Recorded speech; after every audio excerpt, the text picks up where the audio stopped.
দুবাইয়ে বেগম খালেদা জিয়ার মৃত্যুতে শোক প্রকাশ করা হয়েছে। সংযুক্ত আরব আমিরাত থেকে সাগর চন্দ্র স্বপনের তথ্য ভিডিও চিত্রে বিস্তারিত দেখুন দৈনিক বাংলার অধিকার নিউজের ডেস্ক রিপোর্টে।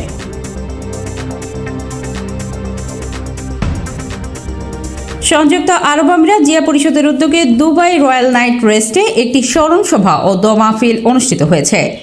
এই অনুষ্ঠানে বেগম খালেদা জিয়ার বর্ণাঢ্য রাজনৈতিক জীবন ও দেশের গণতন্ত্র রক্ষায় তার অবিস্মরণীয় অবদানের কথা স্মরণ করা হয়। শোকসভায় সভাপতিত্ব করেন নীল নতন বাবু, সঞ্চালনায় ছিলেন ফরহাদ হোসেন। প্রধান অতিথি হিসেবে উপস্থিত ছিলেন মোহাম্মদ আহমেদ রাসেল, সিনিয়র সদস্য ইউএই বিএনপি।